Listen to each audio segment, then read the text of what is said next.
Le matin du 17 mars 1975, Bernard Leclerc quitte son domicile de Montreuil à 6 heures précises. Ouvrier métallurgiste de 43 ans, il doit se rendre à son poste dans une usine de Saint-Denis. Sa femme Françoise lui prépare son café comme chaque jour.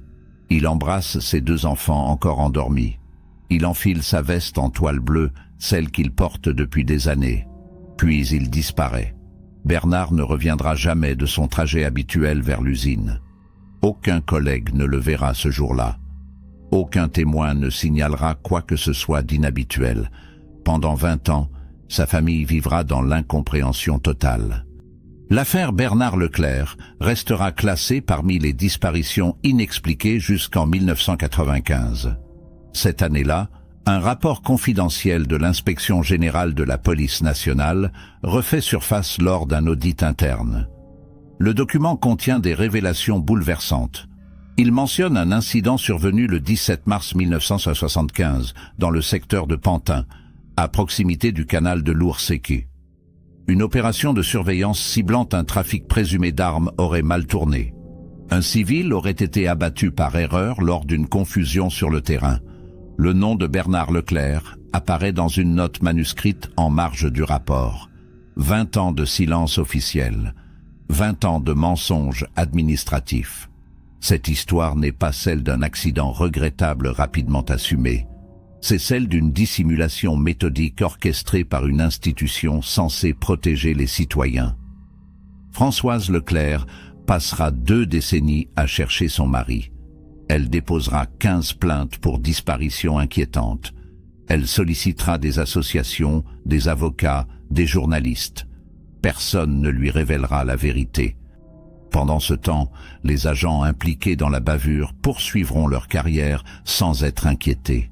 Le dossier sera enterré dans les archives, jusqu'à ce qu'une fuite administrative vienne tout révéler.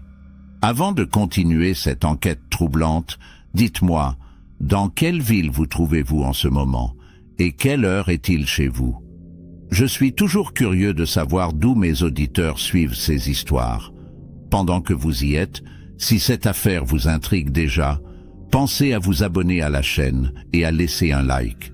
Cela m'aide énormément à faire connaître ces histoires oubliées, ces vérités enfouies que personne ne voulait voir éclater au grand jour. Chaque abonnement, chaque like est un soutien pour continuer ce travail de mémoire. Maintenant, revenons à notre histoire et plongeons dans les détails de cette journée fatidique de mars 1975. Bernard Leclerc est né le 12 juin 1932 à Belleville, dans le 20e arrondissement de Paris. Fils d'ouvrier maçon et d'une femme de ménage, il grandit dans un quartier populaire marqué par la pauvreté d'après-guerre. Il quitte l'école à 14 ans pour devenir apprenti ajusteur dans une petite entreprise de mécanique. En 1954, il effectue son service militaire en Algérie. Il en revient en 1956 sans jamais parler de ce qu'il y a vécu. À son retour, il trouve un emploi stable dans une usine de métallurgie à Saint-Denis. Il se marie avec Françoise Moreau en 1958. Ensemble, ils auront 2 enfants, Michel, né en 1960, et Sylvie, née en 1963. La vie de Bernard est celle d'un homme ordinaire. Il travaille 6 jours par semaine, du lundi au samedi. Il rentre chaque soir vers 18 heures. Le dimanche, il passe du temps avec sa famille, ou bricole dans le petit pavillon qu'il a acheté à crédit à Montreuil en 1968. Ses collègues le décrivent comme un homme discret, ponctuel, jamais absent. Il ne se mêle pas de syndicalisme ni de politique. Il aime le football et suit les matchs du Red Star. Il fume des Gauloises bleues. Il boit un verre de rouge le dimanche midi. Rien dans son comportement ne laisse présager une disparition soudaine. Rien dans sa routine ne suggère un départ volontaire. Le 17 mars 1975 est un lundi. Bernard se lève à 5h30, comme chaque jour de semaine. Françoise prépare le petit déjeuner pendant qu'il se rase dans la salle de bain. Il enfile son bleu de travail et sa veste en toile. Il boit son café noir sans sucre. Il embrasse ses enfants qui dorment encore. Vers 6 heures, il quitte le domicile pour rejoindre l'arrêt de bus situé rue de Paris, à 5 minutes à pied. Il doit prendre le bus 122 jusqu'à la porte de Pantin, puis marcher 15 minutes jusqu'à l'usine. Trajet qu'il effectue depuis 7 ans sans jamais dévier. Trajet qu'il ne terminera jamais. À 7h30, le contremaître de l'usine constate l'absence de Bernard. C'est inhabituel. Bernard n'a jamais été en retard depuis son embauche. Le contremaître appelle le domicile vers 8h. Françoise décroche. Elle ne comprend pas. Bernard est parti à l'heure habituelle. Il devrait être au travail. Le contremaître raccroche en disant qu'il a peut-être eu un problème de transport. Françoise commence à s'inquiéter. Elle appelle plusieurs fois l'usine dans la matinée. Toujours aucune nouvelle. À 13h, elle se rend au commissariat de Montreuil pour signaler la disparition. L'officier de permanence prend note. Il lui dit d'attendre. Les adultes disparaissent parfois quelques jours avant de réapparaître. Le lendemain, Bernard n'est toujours pas rentré. Françoise retourne au commissariat. Elle insiste pour qu'une recherche soit lancée. L'officier accepte de rédiger un procès-verbal de disparition inquiétante. Une enquête de voisinage est menée. Personne n'a rien vu. Les chauffeurs de bus sont interrogés. L'un d'eux se souvient vaguement d'un homme correspondant à la description de Bernard monté à bord le 17 mars. Mais il ne peut rien affirmer. Les hôpitaux de la région sont contactés. Aucun patient non identifié ne correspond au signalement. Les morgues sont vérifiées. Rien. Bernard Leclerc s'est volatilisé entre son domicile et son lieu de travail. Sans témoin, sans trace, sans explication. Les jours suivant la disparition de Bernard Leclerc, Françoise multiplie les démarches. Elle affiche des avis de recherche dans tout Montreuil et les communes voisines. Elle contacte les associations d'aide aux familles de disparus. Elle sollicite les journaux locaux. Le Parisien publie un entrefilet en page intérieure le 25 mars 1975. L'article mentionne la disparition d'un ouvrier de 43 ans entre son domicile et son travail. Aucun appel témoin ne suivra cette publication. Aucune piste ne se dessinera. Bernard reste introuvable. Françoise refuse de croire qu'il soit parti volontairement. Elle connaît son mari. Il n'aurait jamais abandonné ses enfants. L'enquête policière piétine rapidement. Les inspecteurs du commissariat de Montreuil interrogent les collègues de Bernard à l'usine de Saint-Denis. Tous décrivent un homme sans histoire, sans problème apparent. Personne ne lui connaît d'ennemis. Personne ne signale de comportement inhabituel les semaines précédant sa disparition. Les comptes bancaires du couple sont vérifiés. Aucun retrait suspect n'apparaît. Le salaire de Bernard est versé sur le compte commun chaque mois. Françoise n'a remarqué aucune dépense anormale. Les inspecteurs fouillent le pavillon de Montreuil. Ils ne trouvent rien d'inhabituel. Pas de lettre d'adieu. Pas d'indice suggérant un départ planifié. Les vêtements de Bernard sont tous présents dans l'armoire. Les enquêteurs reconstituent le trajet habituel de Bernard. Ils interrogent les commerçants situés sur son parcours entre le domicile et l'arrêt de bus. Personne n'a rien remarqué le 17 mars au matin. Le bureau de tabac où Bernard achetait parfois son paquet de cigarettes n'a pas ouvert ce jour-là. Le gérant était malade. Les chauffeurs de la ligne 122 sont à nouveau questionnés. L'un d'eux se souvient d'un homme en bleu de travail, monté à bord vers 6h15. Mais il ne peut garantir qu'il s'agissait bien de Bernard. À 7h matinale, le bus transporte des dizaines d'ouvriers. Tous se ressemblent avec leurs vestes sombres et leurs visages fatigués par le réveil précoce. Les inspecteurs élargissent leurs recherches au secteur de Pantin et de Saint-Denis. Ils interrogent des sans-abri qui traînent près du canal de l'Ourcq. Certains dorment sous les ponts et pourraient avoir été témoins de quelque chose. Aucun ne se souvient d'un incident particulier le 17 mars. Les berges du canal sont inspectées sur plusieurs kilomètres. Des plongeurs de la préfecture de police explorent certaines sections de l'eau. Ils ne remontent rien. Pas de corps, pas de vêtements, pas d'objets personnels appartenant à Bernard. L'hypothèse d'un accident ou d'un suicide dans le canal est écartée. Reste celle d'une agression. Mais sans corps, sans témoin, sans mobile apparent, cette piste ne mène nulle part. Après 6 semaines d'enquête, le dossier commence à s'enliser. Les inspecteurs n'ont plus de pistes exploitables. Ils convoquent Françoise au commissariat le 2 mai 1975. L'officier responsable de l'enquête lui explique la situation. Toutes les vérifications ont été effectuées. Aucun élément ne permet de progresser. Le dossier reste ouvert, mais les recherches actives sont suspendues. Si de nouvelles informations apparaissent, l'enquête reprendra. Françoise sort du commissariat effondrée. Elle ne comprend pas comment un homme peut disparaître en plein jour dans une zone urbaine densément peuplée sans laisser la moindre trace. Elle refuse d'accepter cette absence d'explication. Elle continuera seule ses recherches pendant des années. Françoise contacte régulièrement le commissariat pour demander si du nouveau est apparu. Chaque fois, la réponse est négative. Elle écrit au service de police de toute l'Île-de-France pour signaler la disparition de son mari. Elle envoie des courriers aux préfectures, aux mairies, aux associations caritatives. Elle espère qu'un jour, quelqu'un reconnaîtra Bernard quelque part. Elle pense qu'il a peut-être perdu la mémoire à la suite d'un accident, ou qu'il erre sans savoir qui il est. Cette hypothèse lui permet de tenir. Elle refuse l'idée que Bernard soit mort. Elle préfère croire qu'il est vivant, même amnésique, même perdu, plutôt que d'envisager le pire. Ses enfants grandissent sans leur père. Michel a 15 ans. Sylvie en a 12.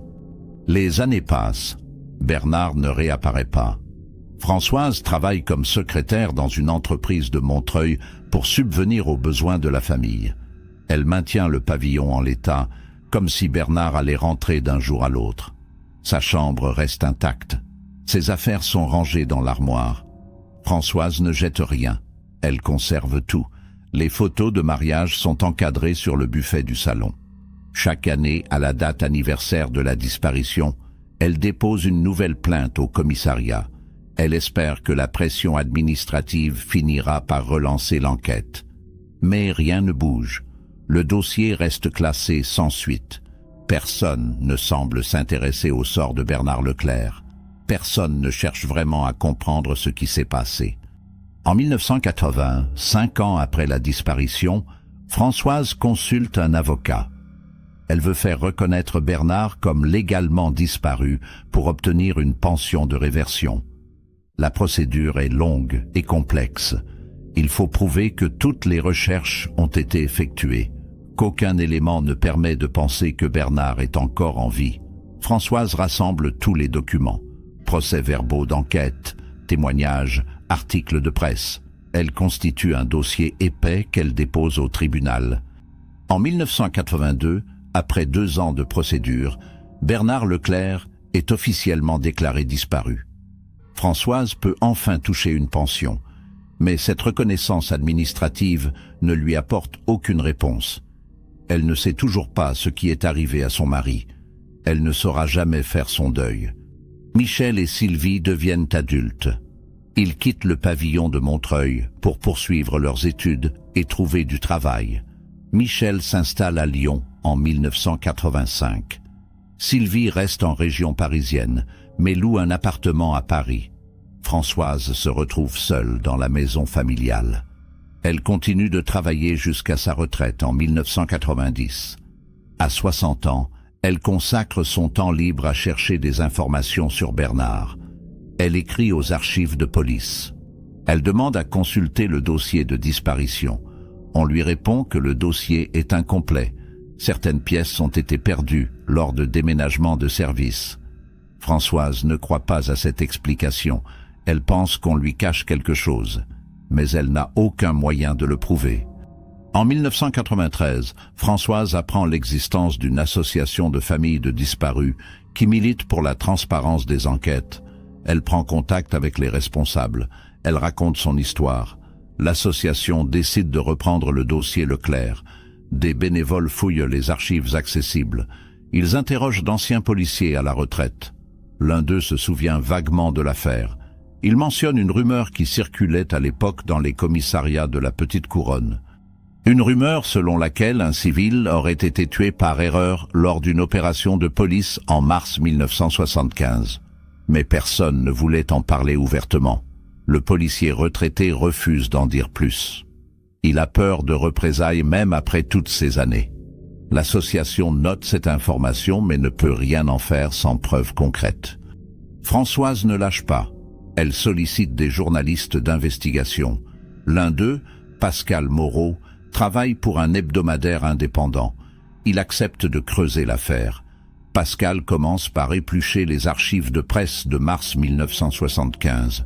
Il cherche des mentions d'incidents impliquant la police dans le secteur de Pantin. Il ne trouve rien.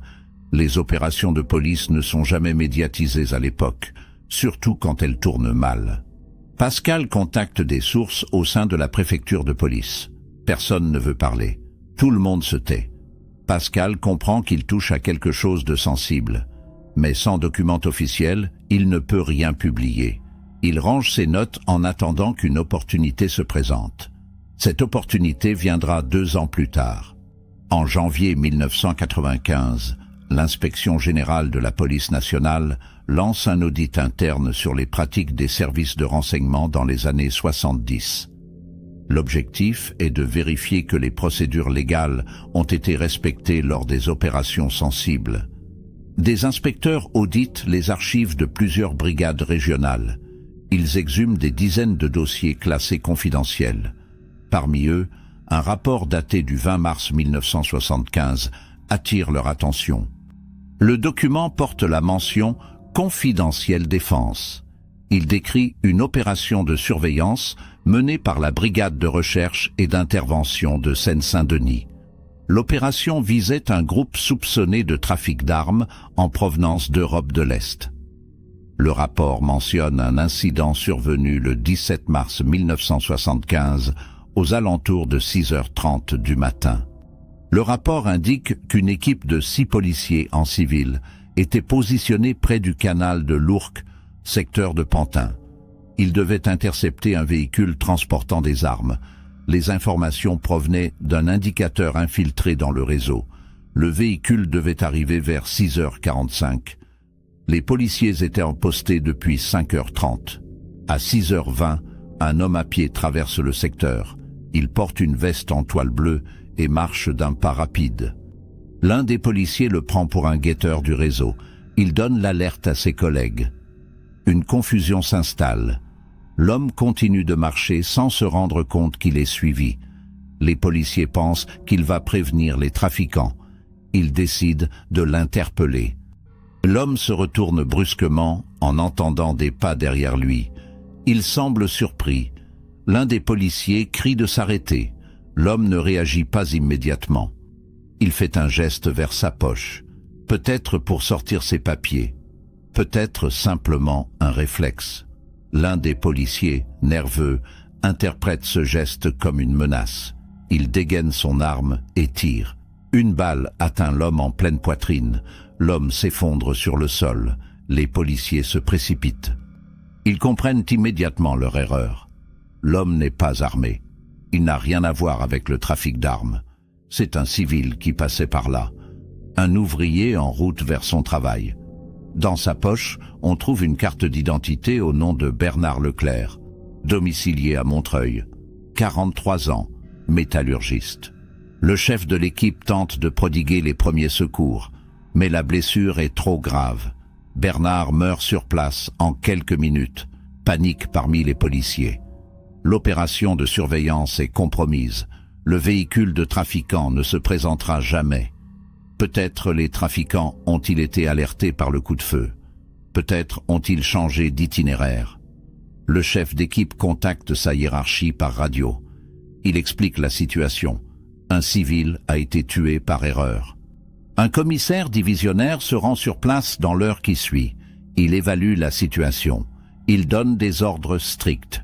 Le corps de Bernard doit disparaître. Aucune trace de l'incident ne doit subsister. L'opération de surveillance doit être effacée des registres officiels. Les 6 policiers impliqués recevront l'ordre de se taire. Le corps de Bernard est transporté dans le coffre d'un véhicule banalisé. Il est conduit dans un lieu tenu secret. Le rapport ne précise pas ce qui en est fait exactement. Une note manuscrite en marge évoque un traitement discret. Cette formulation administrative cache probablement une crémation clandestine ou un enterrement dans un site non identifié. Les vêtements de Bernard sont brûlés. Sa carte d'identité est détruite. Tous les objets personnels disparaissent. Le secteur où l'incident s'est produit est nettoyé. Aucune trace de sang ne doit être visible. Les témoins potentiels, s'il y en a, ne sont jamais interrogés. L'affaire est enterrée en moins de 24 heures. Le rapport confidentiel est rédigé pour couvrir l'institution en cas de fuite ultérieure. Le rapport précise que les 6 policiers impliqués ont été convoqués individuellement par leur hiérarchie. Ils ont signé des engagements de confidentialité sous menace de sanctions disciplinaires et pénales. Parler de l'incident équivaudrait à trahir le secret défense. Les carrières de ces hommes ont continué normalement. Certains ont même été promus dans les années suivantes. Le tireur, dont le nom est caviardé dans le rapport consulté par les auditeurs en 1995, a quitté la police en 1982 pour des raisons personnelles. Les auditeurs tentent de le retrouver, mais il est décédé en 1989 d'une crise cardiaque. Impossible de l'interroger. Les 5 autres policiers sont toujours en activité ou récemment retraités. Les auditeurs décident de les contacter. Les auditions des anciens membres de l'équipe se déroulent entre février et avril 1995. 4 des 5 policiers contactés refusent de parler. Ils invoquent le secret défense et leur engagement de confidentialité. Ils affirment ne se souvenir de rien concernant mars 1975. Le 5e, Alain Mercier, accepte de témoigner à condition que son identité reste protégée. Il a 62 ans. Il a pris sa retraite en 1993, après 35 ans de service. Il déclare que l'incident Leclerc le hante depuis 20 ans. Il veut dire la vérité. Il raconte en détail la matinée du 17 mars 1975. Son témoignage confirme les informations du rapport confidentiel. Il ajoute des détails troublants. Bernard a prononcé quelques mots avant de mourir. Il a demandé pourquoi on lui tirait dessus. Il a dit qu'il allait au travail. Alain Mercier précise que le chef de l'équipe a immédiatement compris l'ampleur de la catastrophe. Un civil innocent venait d'être abattu lors d'une opération mal préparée, basée sur des renseignements défaillants. La hiérarchie a pris la décision de dissimuler l'affaire pour éviter un scandale. Alain Mercier dit avoir voulu démissionner à l'époque, mais le commissaire divisionnaire l'en a dissuadé. On lui a expliqué que révéler l'incident mettrait en péril des années d'opérations de renseignement, que des trafiquants dangereux échapperaient à la justice si l'affaire devenait publique. Alain Mercier a cédé à la pression. Il a gardé le secret pendant 20 ans. Mais aujourd'hui, à la retraite, il veut que la vérité éclate. Il veut que la famille de Bernard Leclerc sache ce qui s'est passé. Le témoignage d'Alain Mercier est versé au dossier d'audit. Les inspecteurs de l'inspection générale rédigent un rapport préliminaire en mai 1995. Ils concluent que l'affaire Leclerc constitue une bavure policière grave, dissimulée par la hiérarchie. Ils recommandent l'ouverture d'une enquête judiciaire pour homicide involontaire et dissimulation de preuves. Le rapport est transmis au ministère de l'Intérieur. Une réunion interministérielle se tient en juin 1995 pour décider de la suite à donner. Plusieurs hauts fonctionnaires estiment qu'il est trop tard pour rouvrir l'affaire. Les faits remontent à 20 ans. La plupart des responsables sont morts ou à la retraite. Révéler l'affaire nuirait à l'image de la police sans apporter de justice réelle. D'autres plaident pour la transparence. Le débat est houleux. Finalement, une décision politique est prise. L'affaire Leclerc ne fera pas l'objet de poursuites judiciaires. Les faits sont prescrits. La famille sera informée de manière confidentielle par le biais d'un médiateur. Une indemnisation financière sera proposée en échange d'un engagement de confidentialité. Le ministère de l'Intérieur veut éviter que l'affaire ne devienne publique. Les inspecteurs de l'inspection générale sont furieux de cette décision. Certains menacent de démissionner. D'autres envisagent de fuiter le rapport à la presse. Mais la pression hiérarchique est forte. Tout le monde finit par se taire. Le rapport confidentiel est classé dans les archives. Personne ne doit y avoir accès. L'affaire est une nouvelle fois enterrée. Mais cette fois, quelqu'un va parler. Pascal Moreau, le journaliste qui avait enquêté sur la disparition de Bernard en 1993, reçoit un appel anonyme en juillet 1995. Une source au sein de l'inspection générale lui révèle l'existence du rapport confidentiel. La source ne peut pas lui transmettre le document complet, mais lui donne des détails précis. Nom de Bernard Leclerc, date du 17 mars 1975, secteur de Pantin, bavure policière, dissimulation. Pascal Moreau se met immédiatement au travail. Il contacte Françoise Leclerc. Il lui annonce qu'il a des informations nouvelles sur la disparition de son mari.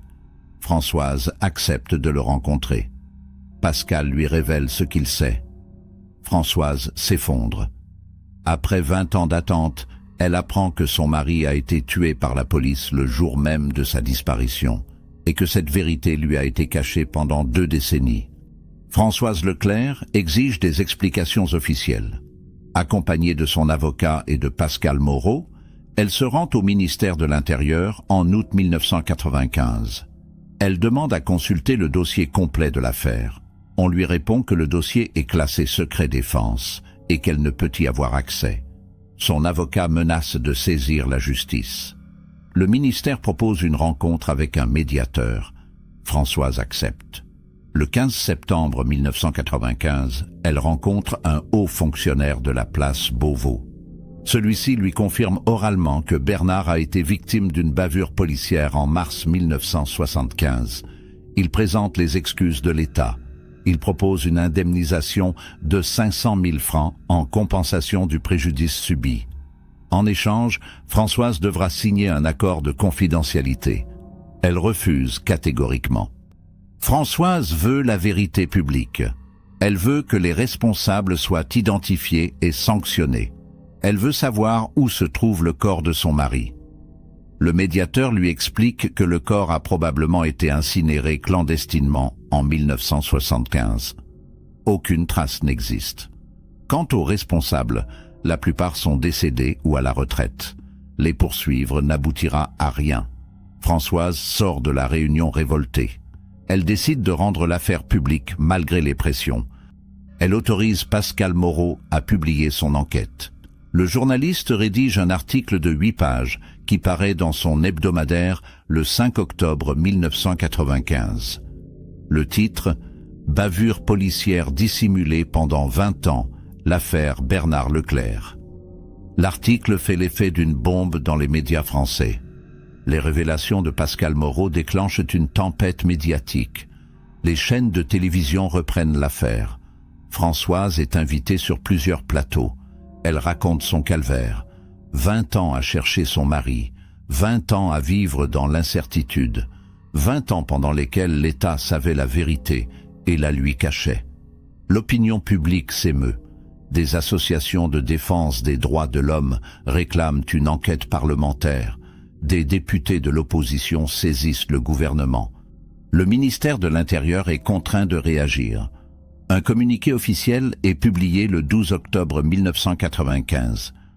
Le ministère confirme qu'un incident impliquant Bernard Leclerc a eu lieu en mars 1975. Il reconnaît que l'affaire a été mal gérée. Il annonce la création d'une commission d'enquête interne. La commission d'enquête est présidée par un magistrat de la Cour des comptes, Jacques Fontaine. Il a pour mission d'auditionner tous les acteurs encore vivants et d'établir la chronologie exacte des faits. Les auditions débutent en novembre 1995. Alain Mercier, l'ancien policier qui avait témoigné devant l'inspection générale, accepte de répéter ses déclarations devant la commission. Son témoignage est accablant. Il confirme que Bernard Leclerc a été abattu par erreur lors d'une opération de surveillance. Il décrit la panique qui a suivi. Il explique comment le corps a été fait disparaître sur ordre de la hiérarchie. Il donne des noms. 3 commissaires de police de l'époque sont cités comme ayant couvert l'affaire. 2 sont décédés. Le troisième, Guy Lavigne, est toujours en vie. Il est convoqué. Guy Lavigne a 75 ans en 1995. Il a pris sa retraite en 1985 après 40 ans de carrière dans la police. Il vit dans le sud de la France. Il refuse dans un premier temps de se présenter devant la commission. Son avocat invoque son grand âge et son état de santé fragile. La commission insiste. Guy Lavigne finit par accepter une audition à son domicile. Le 3 décembre 1995, Jacques Fontaine se déplace avec 2 assesseurs pour l'interroger. Guy Lavigne nie toute implication dans la dissimulation de l'affaire Leclerc. Il affirme ne pas se souvenir de cet incident. Il déclare que des milliers d'opérations de police ont eu lieu dans les années 70. Il ne peut pas toutes les retenir. Les questions se font plus précises. Guy Lavigne finit par admettre qu'il était bien en poste à la préfecture de Seine-Saint-Denis en mars 1975. Jacques Fontaine confronte Guy Lavigne aux éléments du rapport confidentiel. Le nom de Guy Lavigne y apparaît clairement comme ayant donné l'ordre de faire disparaître le corps de Bernard. Guy Lavigne change de version. Il reconnaît avoir été informé de l'incident, mais il affirme avoir simplement transmis les instructions de sa hiérarchie. Il dit avoir agi sur ordre du directeur de cabinet du préfet de l'époque. Ce directeur, Michel Arnaud, est décédé en 1988. Impossible de vérifier cette version. Guy Lavigne ajoute qu'à l'époque, la priorité était de protéger les opérations de renseignement. Révéler une bavure aurait mis en danger des indicateurs infiltrés. Il fallait choisir entre la transparence et l'efficacité des services. La hiérarchie a choisi l'efficacité. Guy Lavigne se défend d'avoir pris cette décision seul. Le témoignage de Guy Lavigne ne convainc personne. Jacques Fontaine estime que l'ancien commissaire a joué un rôle central dans la dissimulation. Mais 20 ans après les faits, les preuves formelles manquent. Le rapport confidentiel de 1975 ne détaille pas précisément qui a donné quel ordre. Les mentions sont floues, les responsabilités diluées. La commission auditionne ensuite les 4 autres policiers de l'équipe qui avaient refusé de parler devant l'inspection générale. Face à la pression médiatique et à la commission officielle, 2 d'entre eux acceptent de témoigner. Ils confirment les grandes lignes du récit d'Alain Mercier. Bernard a été abattu par erreur. Son corps a été fait disparaître. Ils ont reçu l'ordre de se taire. Ils ont obéi par peur de sanctions disciplinaires. Ils disent regretter aujourd'hui leur silence. Le rapport final de la commission est remis au gouvernement en février 1996. Il fait 120 pages. Il conclut que Bernard Leclerc a été victime d'une bavure policière le 17 mars 1975. Que sa mort a été dissimulée par la hiérarchie policière avec l'aval de certains responsables politiques, que sa famille a été privée de la vérité pendant 20 ans. Le rapport recommande des poursuites disciplinaires contre Guy Lavigne et les 2 autres policiers ayant témoigné. Il recommande également une indemnisation substantielle pour Françoise Leclerc et ses enfants. Enfin, il préconise la création d'un organisme indépendant chargé de surveiller les opérations de police sensibles pour éviter que de telles dissimulations ne se reproduisent. Le rapport est rendu public le 20 mars 1996, soit 21 ans jour pour jour après la mort de Bernard. Les médias commentent abondamment le rapport. L'affaire Leclerc devient le symbole des dérives policières et de l'omerta institutionnelle. Des comparaisons sont faites avec d'autres affaires de bavures dissimulées. Le gouvernement annonce qu'il va suivre les recommandations de la commission. Guy Lavigne fait l'objet d'une procédure disciplinaire rétroactive. Il est déchu de sa médaille d'honneur de la police.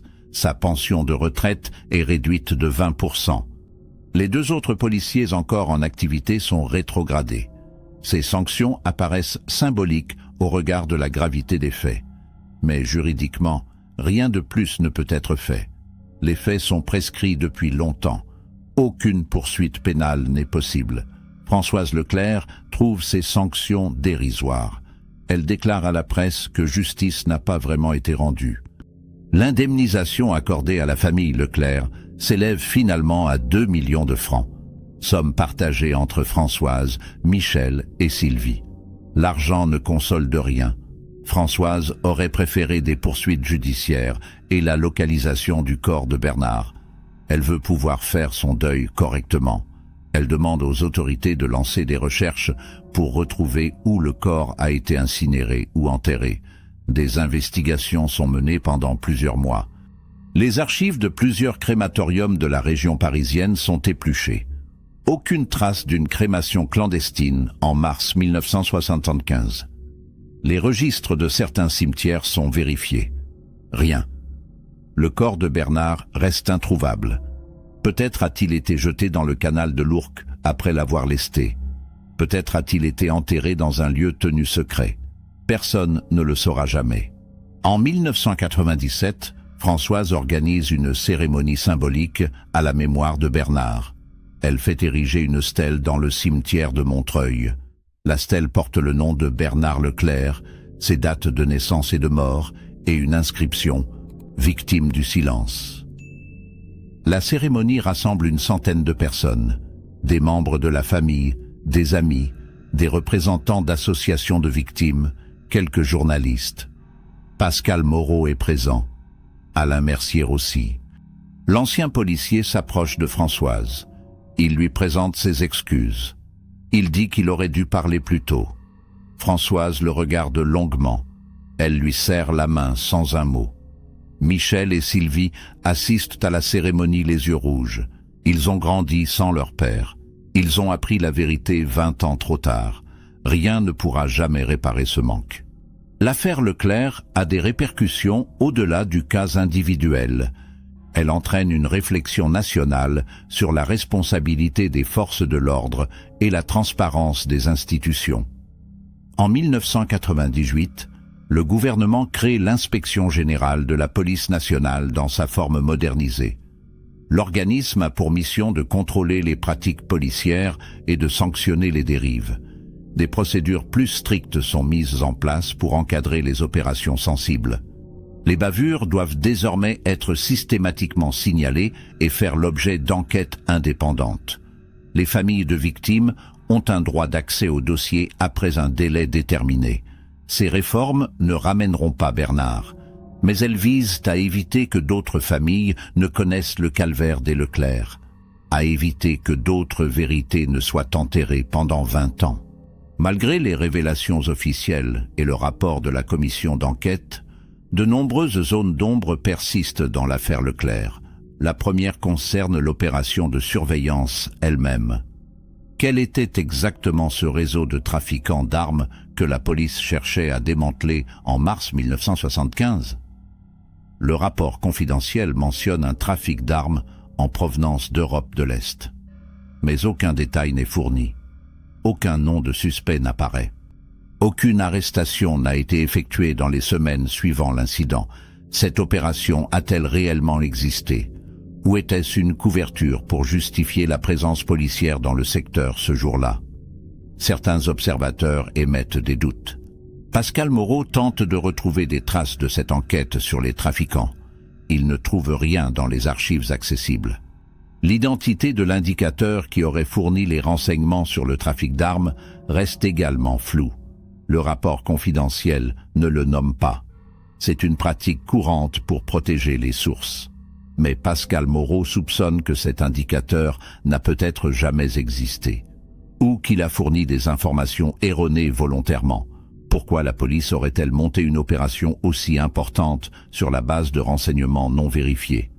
Alain Mercier, lors de son témoignage, admet que l'équipe n'avait reçu que des informations vagues, pas de description précise du véhicule attendu, pas d'heure exacte, juste une indication générale, secteur du canal de l'Ourcq, entre 6h30 et 7h. Une opération montée sur des bases fragiles qui a conduit à la mort d'un innocent. La décision de faire disparaître le corps de Bernard soulève aussi des questions. Qui a donné l'ordre final ? Guy Lavigne affirme avoir agi sur instruction du directeur de cabinet du préfet. Mais ce dernier est mort sans avoir pu être interrogé. D'autres responsables de l'époque ont-ils été impliqués ? Le préfet de Seine-Saint-Denis en 1975 était Georges Valmont. Il a pris sa retraite en 1979 et est décédé en 1992. A-t-il été informé de l'incident Leclerc? A-t-il validé la dissimulation? Le rapport de la commission ne tranche pas.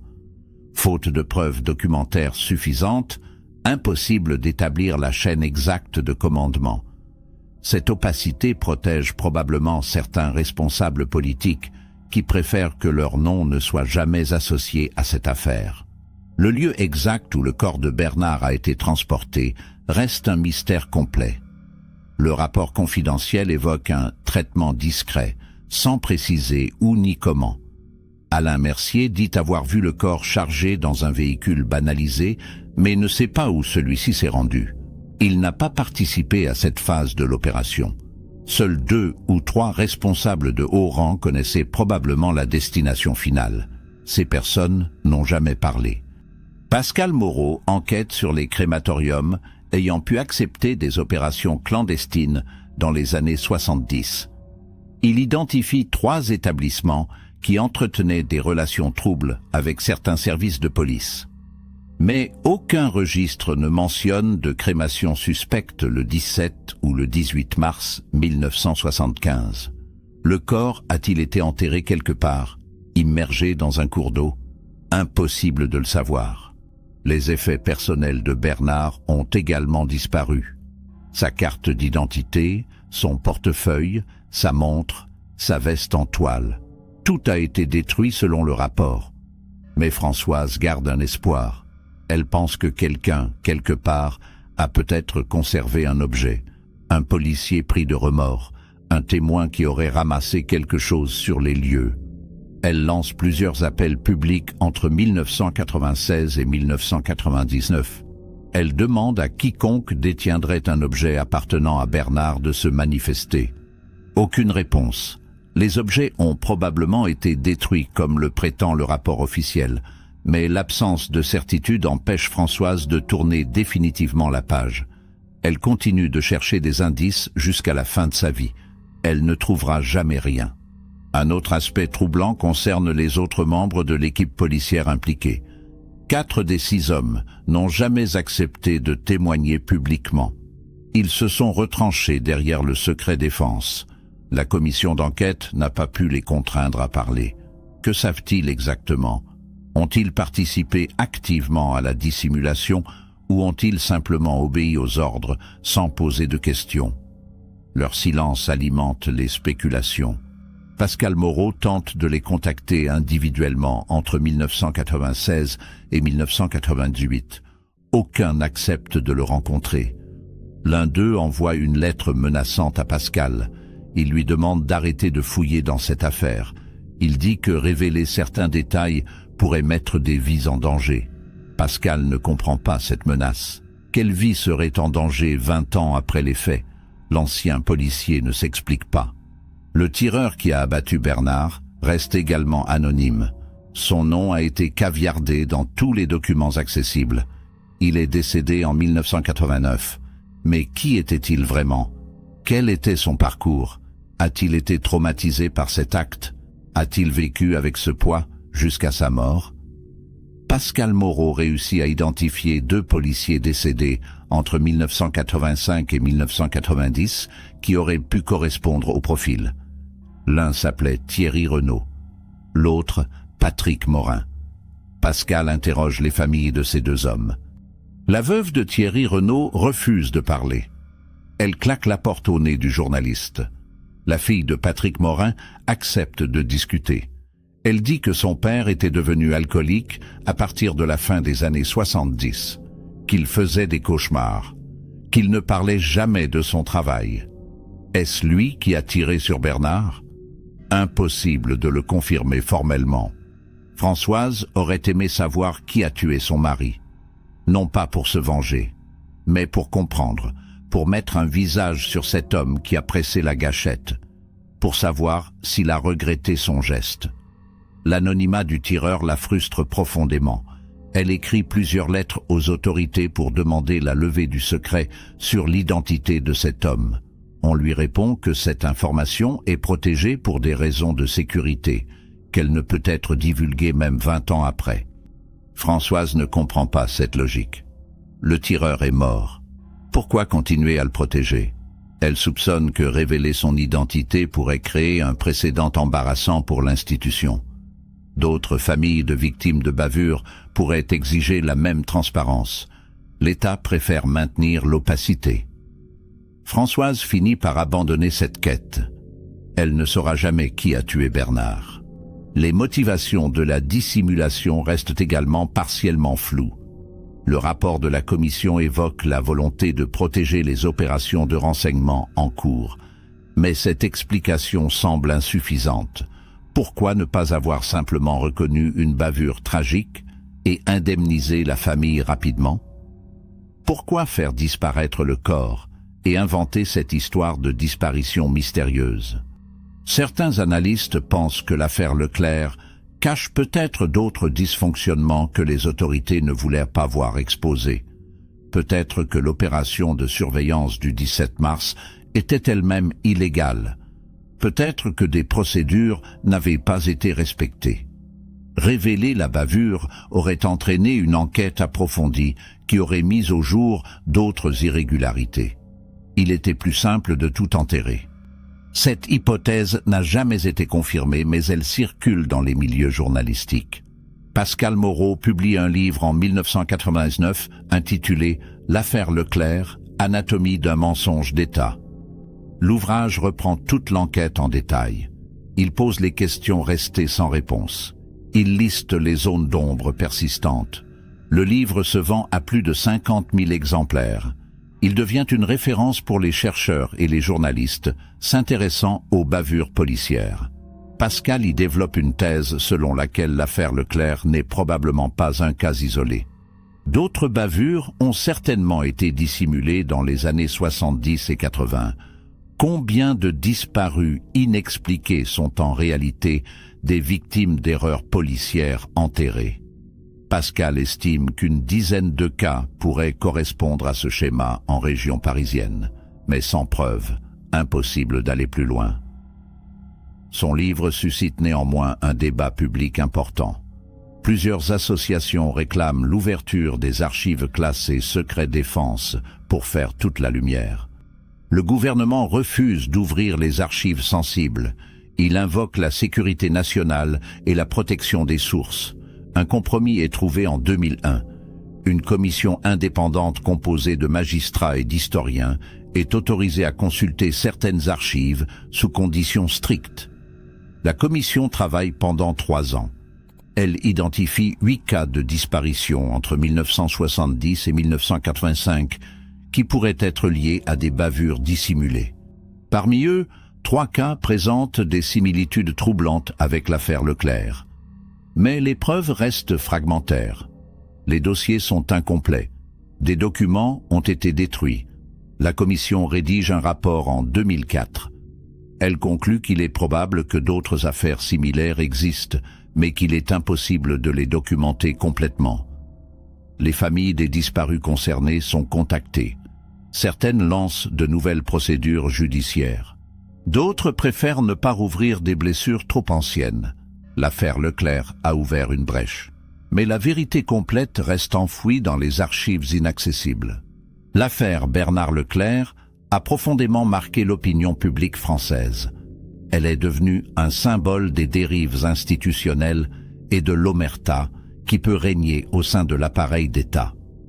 Des écoles de police utilisent aujourd'hui ce cas comme exemple de ce qu'il ne faut pas faire. Les formateurs insistent sur l'importance de la transparence et de la responsabilité. Une bavure, aussi tragique soit-elle, doit être reconnue immédiatement. La dissimulation aggrave toujours la situation. Les élèves policiers étudient le déroulement de l'opération du 17 mars 1975. Ils analysent les erreurs commises, l'absence de briefing clair, le manque de vérification des renseignements, la nervosité excessive sur le terrain, le recours trop rapide à l'arme à feu. Tout cela aurait pu être évité avec de meilleures procédures. L'affaire Leclerc sert de leçon. Françoise Leclerc est devenue malgré elle une figure de la lutte pour la transparence. Elle a été invitée à témoigner devant plusieurs commissions parlementaires entre 1996 et 2005. Elle raconte son histoire. Elle explique ce que signifie vivre 20 ans dans l'incertitude. Elle décrit la douleur de découvrir que les autorités savaient la vérité depuis le début. Son témoignage émeut toujours les députés et les sénateurs. Certains textes de loi sur les droits des victimes ont été influencés par son combat. En 2003, une loi crée un fonds d'indemnisation pour les victimes de bavures policières. Les familles n'ont plus besoin de mener des procédures judiciaires longues et coûteuses.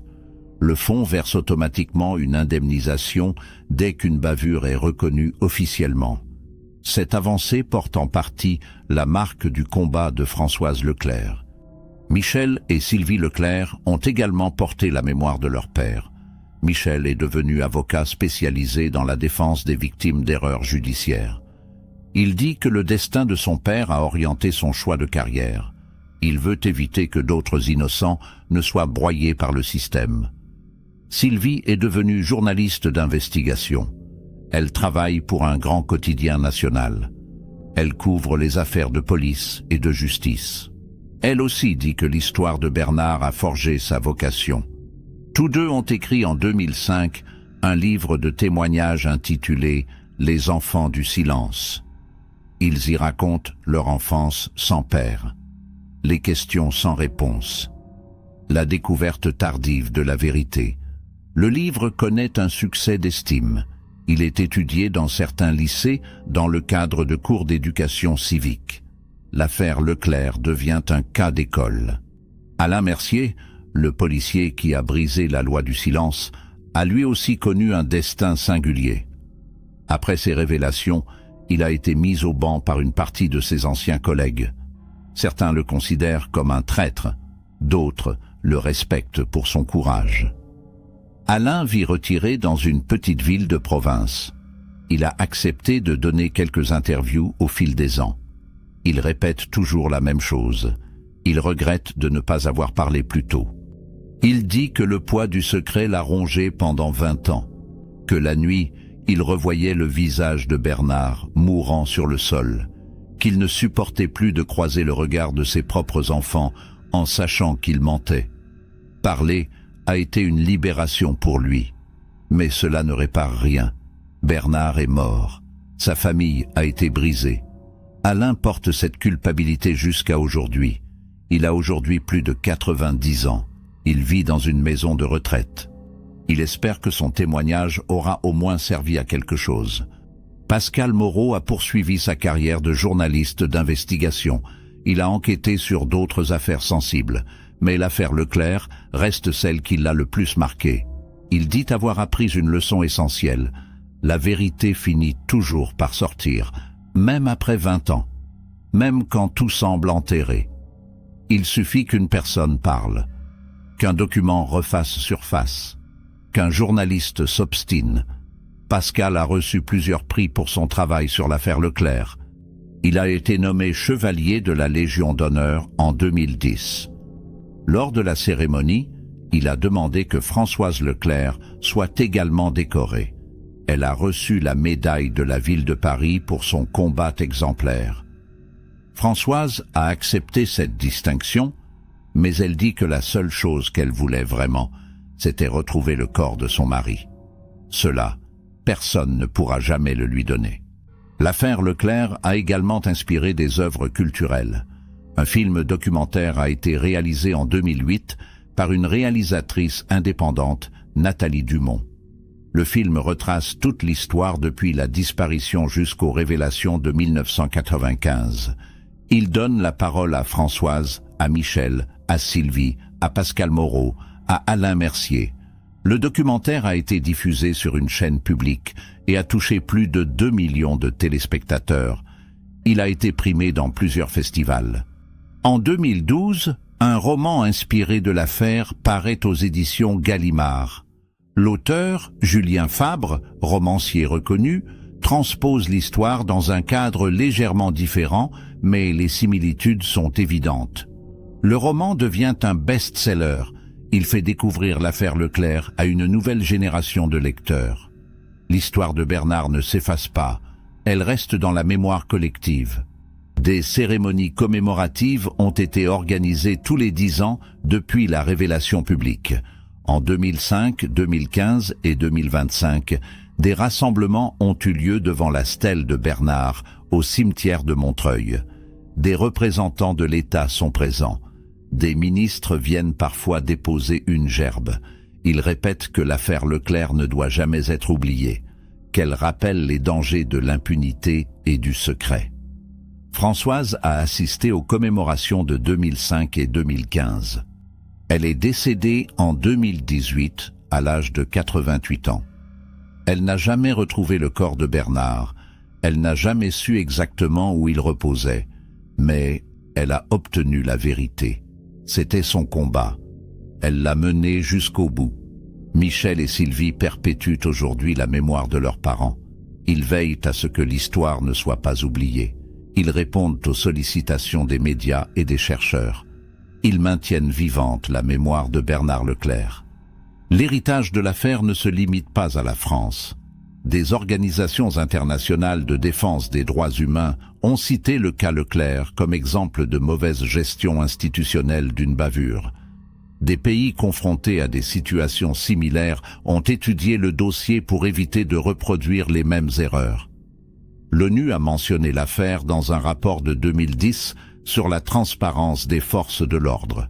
Le Conseil de l'Europe a évoqué le cas lors de débats sur la responsabilité des États en matière de protection des citoyens.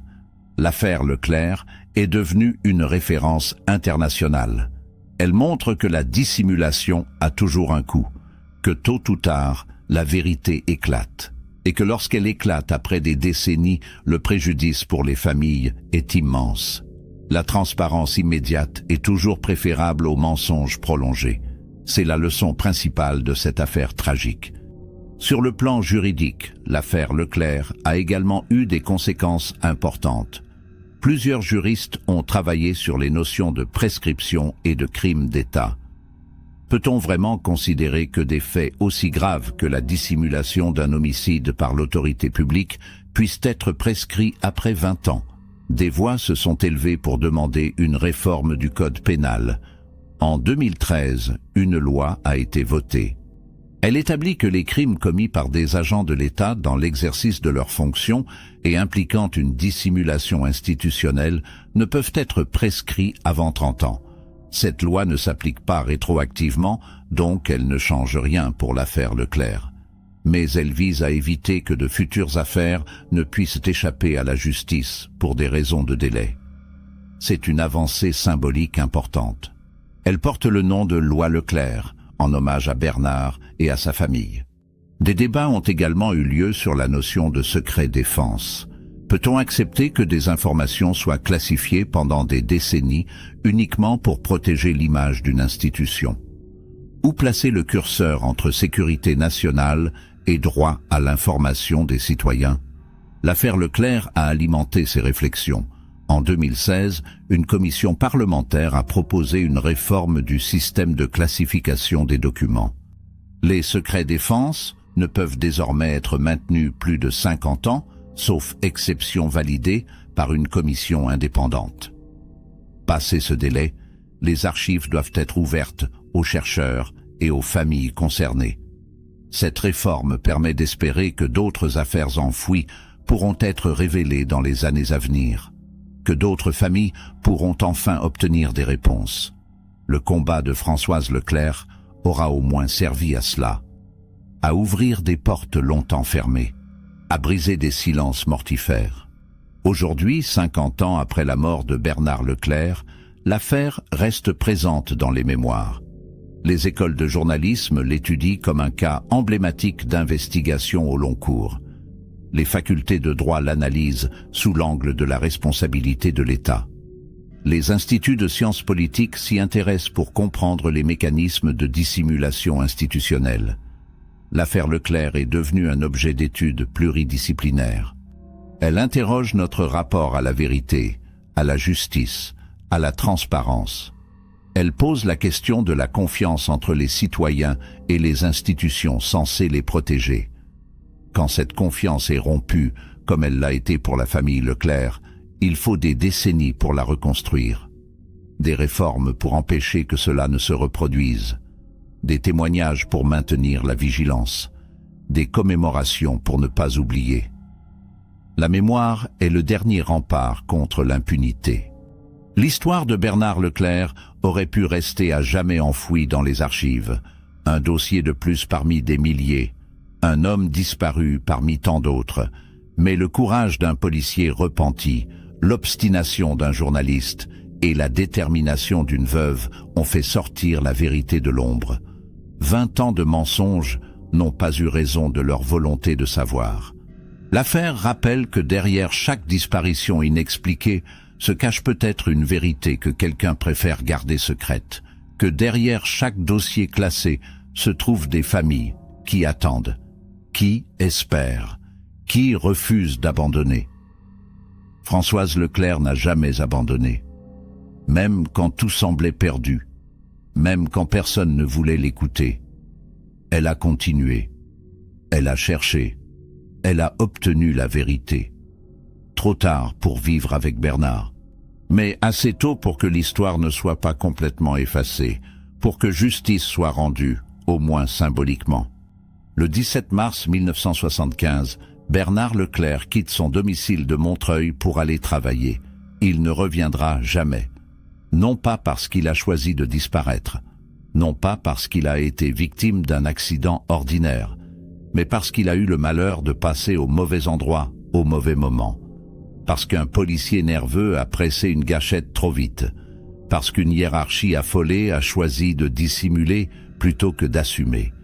Pendant 20 ans, Françoise et ses enfants ont vécu dans l'incertitude. Pendant 20 ans, l'État a menti, jusqu'à ce qu'un rapport confidentiel ressurgisse, jusqu'à ce qu'un policier parle, jusqu'à ce qu'un journaliste révèle tout. La vérité a fini par éclater, mais elle est venue trop tard pour réparer quoi que ce soit. L'affaire Bernard Leclerc pose des questions qui dépassent le cas individuel. Combien d'autres disparitions inexpliquées cachent en réalité des bavures dissimulées? Combien de familles vivent encore dans le mensonge sans le savoir? Les archives classées secret défense contiennent-elles d'autres dossiers similaires? Probablement. Les progrès accomplis depuis 1995 en matière de transparence et de responsabilité sont réels. Mais ils ne suffisent pas à garantir que de telles dissimulations ne puissent plus se produire. La tentation du silence reste forte quand une institution est menacée. La pression pour protéger l'image de l'État peut l'emporter sur le droit des citoyens à savoir. L'affaire Leclerc nous rappelle que la vigilance doit être permanente, que les contre-pouvoirs doivent rester actifs, que les citoyens doivent exiger la vérité. Bernard Leclerc n'était personne de particulier. Un ouvrier parmi tant d'autres. Un père de famille discret. Un homme qui travaillait dur pour subvenir aux besoins des siens. Sa mort aurait dû être reconnue immédiatement. Sa famille aurait dû pouvoir faire son deuil normalement, mais l'institution a choisi de le faire disparaître 2 fois. Une première fois physiquement, en effaçant toute trace de son corps. Une seconde fois administrativement, en le transformant en disparu inexpliqué. Cette double négation de son existence est insupportable. Elle dit quelque chose de terrible sur la manière dont l'État peut traiter ses citoyens quand il estime que ses propres intérêts sont en jeu. Bernard Leclerc méritait mieux. Sa famille méritait mieux. La société tout entière méritait mieux. Nous avons tous le droit de savoir ce que font les institutions en notre nom. Si cette histoire vous a touché, n'hésitez pas à la partager autour de vous, à en parler, à vous interroger sur les zones d'ombre qui persistent encore aujourd'hui dans bien des affaires. L'affaire Leclerc n'est pas qu'un fait divers ancien. C'est un avertissement permanent, un rappel de ce qui peut arriver quand le mensonge institutionnel prend le pas sur la vérité. Abonnez-vous à la chaîne pour découvrir d'autres histoires de disparition, d'enquêtes non résolues, de mystères français. Laissez un commentaire pour me dire ce que vous pensez de cette affaire. Et surtout, n'oubliez jamais que derrière chaque dossier classé, il y a des vies brisées, des questions sans réponse, des familles qui attendent encore. Merci de m'avoir écouté. Merci de contribuer à ce que ces histoires ne soient pas oubliées. Merci de maintenir vivante la mémoire de ceux qui ont disparu dans le silence. À très bientôt pour une nouvelle enquête.